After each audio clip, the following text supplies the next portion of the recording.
क्या आपने कभी सोचा है कि इस धरती पर ऐसे भी योद्धा हैं जिन्हें मृत्यु छू नहीं सकती? वे कौन हैं जिन्हें चिरंजीवी कहा जाता है? उनकी अमरता का रहस्य क्या है? और सबसे बड़ा प्रश्न, क्या वे आज भी इस कलयुग में कहीं मौजूद हैं? आज हम इस रहस्य से पर्दा उठाने की कोशिश करेंगे, इसीलिए इस डॉक्यूमेंट्री को अंत तक अवश्य देखिए। सबसे पहले बात करते हैं भगवान परशुराम की। उन्हें भगवान विष्णु का छठा अवतार माना जाता है। उनका जन्म महर्षि जमदग्नि और माता रेणुका के घर हुआ था। परशुराम नाम स्वयं उनके अस्त्र का परिचय देता है। परशु अर्थात कुल्हाड़ी धारण करने वाले राम। यद्यपि वे जन्म से ब्राह्मण थे, लेकिन परिस्थितियों ने उन्हें एक अद्वितीय योद्धा बना दिया। जब उनके पिता का अपमान हुआ और अधर्मी क्षत्रियों का अत्याचार बढ़ा, तब उन्होंने प्रण लिया कि वे अन्याय का अंत करेंगे। कहा जाता है कि उन्होंने 21 बार पृथ्वी को अत्याचारी क्षत्रियों से मुक्त किया। उनका जीवन केवल युद्ध के लिए नहीं था, बल्कि धर्म की स्थापना और अधर्म के विनाश के लिए समर्पित था। उनकी तपस्या और वीरता से प्रसन्न होकर स्वयं भगवान शिव ने उन्हें अमर रहने का आशीर्वाद दिया। मान्यता है कि परशुराम आज भी धरती पर विद्यमान हैं और योग्य समय आने पर पुनः प्रकट होंगे। अब बात करते हैं एक ऐसे योद्धा की जिसकी कहानी शक्ति से अधिक पीड़ा की है, अश्वत्थामा। वे महाभारत काल के महान आचार्य द्रोणाचार्य के पुत्र थे। बचपन से ही उन्हें दिव्य अस्त्र शस्त्रों का ज्ञान प्राप्त हुआ। उनके पिता ने उन्हें नारायणास्त्र जैसे दुर्लभ और प्रचंड अस्त्र की शिक्षा दी। ऐसा अस्त्र जिसे उन्होंने अपने प्रिय शिष्य अर्जुन को भी नहीं सिखाया था। अश्वत्थामा के मस्तक पर एक दिव्य मणि विराजमान थी, जो उन्हें रोग, भय और पराजय से सुरक्षा देती थी। वे भगवान शिव के अनन्य भक्त थे और कठोर तपस्या द्वारा उन्होंने अपार शक्ति प्राप्त की थी। कुरुक्षेत्र के युद्ध में वे कौरवों की ओर से लड़े। जब युद्ध के दौरान छल पूर्वक उनके पिता द्रोणाचार्य का वध हुआ, तब उनके हृदय में प्रतिशोध की ज्वाला धधक उठी।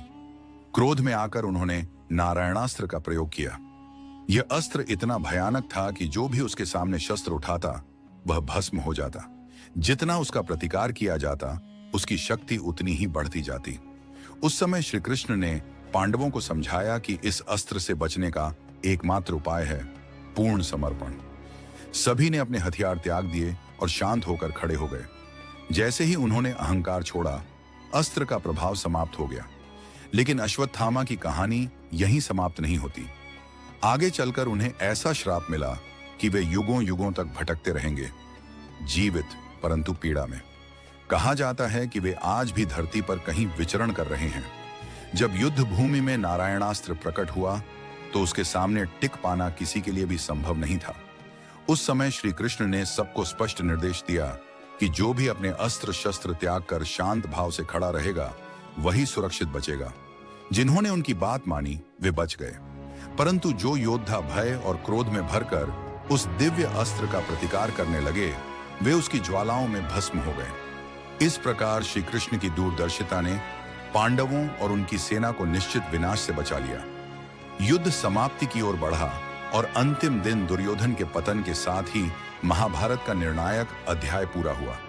किंतु कहानी यहीं समाप्त नहीं हुई। क्रोध और प्रतिशोध से भरे अश्वत्थामा ने रात के अंधेरे में पांडवों के शिविर में प्रवेश किया। सोते हुए और निहत्थे उप पांडवों का वध कर उसने अधर्म का मार्ग अपनाया। यह कर्म धर्म युद्ध की मर्यादा के विपरीत था। इसके बाद उसने पांडवों के विरुद्ध ब्रह्मास्त्र का प्रयोग किया। स्थिति की गंभीरता को समझते हुए अर्जुन ने भी प्रत्युत्तर में ब्रह्मास्त्र संधान किया। यदि दोनों दिव्यास्त्र आमने सामने टकराते तो संपूर्ण पृथ्वी पर विनाश की विभीषिका छा जाती। तब श्री कृष्ण के आदेश पर अर्जुन ने अपने अस्त्र को वापस बुला लिया। अश्वत्थामा को ब्रह्मास्त्र चलाना तो आता था, किंतु उसे लौटा लेने की विद्या ज्ञात नहीं थी। क्रोधवश उसने उस अस्त्र की दिशा अभिमन्यु की पत्नी उत्तरा के गर्भ की ओर मोड़ दी, ताकि पांडव वंश ही समाप्त हो जाए। जब श्री कृष्ण ने देखा कि अजन्मे शिशु पर संकट मंडरा रहा है, तब उन्होंने अपनी दिव्य शक्ति से गर्भस्थ बालक की रक्षा की। उसी बालक का नाम आगे चलकर परीक्षित हुआ। इसके पश्चात श्री कृष्ण ने अश्वत्थामा को कठोर श्राप दिया। वह युगों तक पृथ्वी पर भटकेगा, न उसे मृत्यु मिलेगी और न ही उसके घाव भरेंगे। उसके मस्तक की दिव्य मणि भी उससे छीन ली गई। तभी से यह मान्यता प्रचलित है कि अश्वत्थामा अमर होकर धरती पर विचरण कर रहा है। कई लोक कथाओं में उल्लेख मिलता है कि वह आज भी हिमालय की गुफाओं, घने वनों या निर्जन स्थानों में दिखाई देता है। कुछ लोग दावा करते हैं कि उन्होंने मध्य प्रदेश के जंगलों या उत्तराखंड के पर्वतीय क्षेत्रों में एक लंबे, बलशाली और घावों से भरे व्यक्ति को देखा है। साधु संतों के अनुसार कभी कभी गंगा तट के एकांत स्थलों पर भी उसके दर्शन होने की बातें कही जाती हैं। कहा जाता है कि उसके शरीर से पीड़ा और पुराने घावों की दुर्गंध आज भी महसूस की जा सकती है। मध्य प्रदेश के बुरहानपुर जिले में स्थित असीरगढ़ किले के प्राचीन शिव मंदिर से जुड़ी भी एक प्रसिद्ध मान्यता है। वहां के पुजारियों का कहना है कि प्रातःकाल मंदिर में ताजे फूल और जल चढ़ा हुआ मिलता है, जबकि रात में कोई दिखाई नहीं देता। जनश्रुति है कि अश्वत्थामा प्रतिदिन वहां आकर भगवान शिव की आराधना करता है।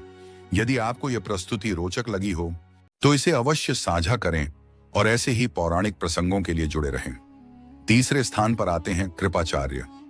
हिंदू परंपरा में जिन 7 महान आत्माओं को चिरंजीवी माना गया है, उनमें कृपाचार्य का नाम विशेष रूप से लिया जाता है। उनके पिता आशी शरद्वान और माता जनपदी थी। उनका जन्म साधारण नहीं बल्कि अत्यंत अद्भुत परिस्थितियों में हुआ। कथा के अनुसार जब आशी शरद्वान कठोर तप में लीन थे, तब देवराज इंद्र उनकी साधना से विचलित हो उठे। तपस्या भंग करने के उद्देश्य से एक अप्सरा को भेजा गया। उस घटना के परिणाम स्वरूप आर्षि के धनुष से 2 शिशुओं का प्राकट्य हुआ, एक बालक और एक बालिका। बालक का नाम कृप रखा गया और बालिका का नाम कृपी। बाद में हस्तिनापुर के महाराज शांतनु ने उन दोनों को आश्रय दिया और राज परिवार में उनका पालन पोषण हुआ। समय के साथ कृपाचार्य एक विलक्षण आचार्य के रूप में प्रतिष्ठित हुए। वे केवल शस्त्र विद्या के ज्ञाता ही नहीं थे, बल्कि धर्म, नीति और मर्यादा के भी गहन शिक्षक थे। पांडव और कौरव दोनों ने उनसे शिक्षा प्राप्त की। महाभारत के महासंग्राम में उन्होंने कौरव पक्ष का साथ दिया, किंतु परिस्थितियां कैसी भी हों, उन्होंने धर्म की मर्यादा का उल्लंघन नहीं किया। कहा जाता है कि उनकी निष्ठा और संयम से प्रसन्न होकर भगवान श्री कृष्ण ने उन्हें अमृतत्व का वरदान प्रदान किया। कुरुक्षेत्र के विनाशकारी युद्ध के बाद वे उन कुछ योद्धाओं में थे जो जीवित बचे। मान्यता है कि वे आज भी इस पृथ्वी पर विद्यमान हैं और वासियों के बीच रहकर ज्ञान का प्रकाश फैलाते हैं। चौथे स्थान पर हैं महर्षि वेदव्यास। भारतीय आध्यात्मिक इतिहास में महर्षि वेदव्यास का स्थान अत्यंत ऊंचा है। उनका जन्म द्वापर युग में हुआ था। वे महर्षि पराशर और माता सत्यवती के पुत्र थे। उनके योगदान ने सनातन परंपरा को नई दिशा दी। वेदों का विशाल ज्ञान जनसाधारण के लिए कठिन था। वेदव्यास ने इसे 4 भागों में विभाजित कर अध्ययन को सरल बना दिया। यही नहीं, उन्होंने महाभारत जैसे महाग्रंथ की रचना की, जो केवल युद्ध की कथा नहीं बल्कि धर्म, कर्म और जीवन के गूढ़ सिद्धांतों का भी दर्पण है। कहा जाता है कि उनके तप और विद्वता से प्रसन्न होकर उनके पिता पराशर ऋषि ने उन्हें दीर्घायु और अमृतत्व का आशीर्वाद दिया। वे दिव्य दृष्टि से युक्त थे, जिससे वे भूत, वर्तमान और भविष्य का ज्ञान रखते थे।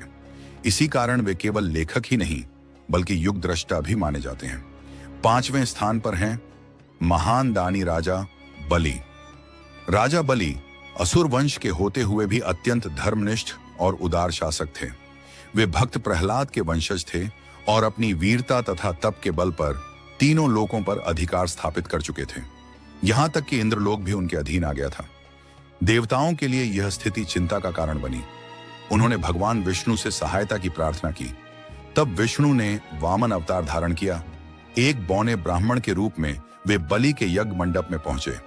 राजा बलि ने उनका आदरपूर्वक स्वागत किया। वामन ने उनसे केवल 3 पग भूमि का दान मांगा।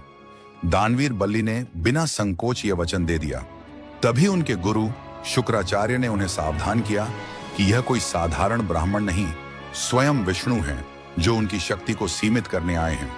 परंतु बलि ने सत्य और वचन की मर्यादा को सर्वोपरि माना और अपने संकल्प से पीछे नहीं हटे। जब दैत्यराज बलि ने वामन रूप में आए भगवान को 3 कदम भूमि दान करने का वचन दिया, तब एक अद्भुत दृश्य प्रकट हुआ। छोटा सा ब्राह्मण बालक अचानक विराट स्वरूप में प्रकट हो गया। उनके प्रथम चरण ने पूरी पृथ्वी को आच्छादित कर लिया और दूसरे चरण ने समस्त स्वर्ग लोक को अपने भीतर समेट लिया। अब तीसरे पग के लिए स्थान शेष नहीं था। तब राजा बलि ने विनम्र भाव से अपना मस्तक झुका दिया और कहा, प्रभु, तीसरा कदम मेरे सिर पर रख दीजिए। उनकी अटूट सत्यनिष्ठा और दानवीरता से भगवान विष्णु अत्यंत प्रसन्न हुए। उन्होंने बलि को पाताल लोक का अधिपति बनाया और साथ ही चिरंजीवी होने का आशीर्वाद भी प्रदान किया। छठा नाम विभीषण। विभीषण लंका नरेश रावण के छोटे भाई थे। यद्यपि वे राक्षस कुल में जन्मे थे, पर उनका हृदय धर्म के पक्ष में था। जब रावण ने माता सीता का हरण किया, तब विभीषण ने उसे बार बार समझाया कि यह मार्ग विनाश की ओर ले जाएगा, परंतु रावण ने अहंकारवश उनकी बात अस्वीकार कर दी। धर्म को सर्वोपरि मानते हुए विभीषण ने श्री राम का साथ देने का निर्णय लिया। उनकी सच्चाई और भक्ति ने श्री राम का विश्वास जीत लिया। उन्होंने लंका की आंतरिक स्थितियों और रावण की रणनीतियों से जुड़ी महत्वपूर्ण जानकारी दी, जिससे युद्ध में श्री राम को विजय प्राप्त करने में सहायता मिली। रावण के पतन के बाद श्री राम ने विभीषण की निष्ठा को सम्मान देते हुए उन्हें लंका का राजा बनाया और दीर्घायु होने का आशीर्वाद दिया, जिससे वे चिरंजीवी माने गए। सातवां नाम हनुमान जी को भगवान शिव का अंश अवतार कहा जाता है। उनकी शक्ति, बुद्धि और भक्ति अद्वितीय थी। वे अकेले ही अनेक पराक्रमी राक्षसों पर भारी पड़े। सीता माता की खोज से लेकर लंका दहन तक हर महत्वपूर्ण कार्य में उन्होंने असाधारण साहस दिखाया। जब लक्ष्मण मूर्छित हुए, तब हनुमान जी ही संजीवनी बूटी लाने हिमालय तक पहुंचे और प्राण रक्षा की। अशोक वाटिका में माता सीता को श्री राम का संदेश देकर उन्होंने आशा की ज्योति प्रज्वलित की। उनकी अटूट भक्ति से प्रसन्न होकर माता सीता ने उन्हें अमृतत्व का आशीर्वाद दिया। बाद में जब श्री राम अपने दिव्य धाम लौटने लगे, तब हनुमान जी ने भी साथ चलने की इच्छा प्रकट की, किंतु श्री राम ने कहा, हे हनुमान, तुम्हें कलयुग तक पृथ्वी पर रहकर भक्तों की रक्षा करनी है। इस प्रकार ये सभी महान आत्माएं त्याग, सत्य और भक्ति के प्रतीक बनकर चिरकाल तक स्मरणीय हो गईं। जब अधर्म अपनी सीमाएं लांघ देगा और संसार में पाप का अंधकार घना हो जाएगा, तब भक्तों की रक्षा के लिए दिव्य शक्ति को सक्रिय होना ही होगा। ऐसे समय में अपने प्रभु के वचनों को कौन अनसुना कर सकता है। पवन पुत्र ने दृढ़ संकल्प के साथ कहा, प्रभु, मैं प्रण करता हूं कि कलयुग के अंत तक पृथ्वी पर रहकर आपके नाम का स्मरण करने वाले हर भक्त की रक्षा करूंगा। जहां जहां श्री राम का गुणगान होगा, वहां वहां मैं अदृश्य रूप से उपस्थित रहूंगा। अयोध्या मेरे लिए केवल एक नगर नहीं, बल्कि मेरे प्राणों का आधार है, और आपके भक्तों की सेवा ही मेरा सर्वोच्च धर्म है।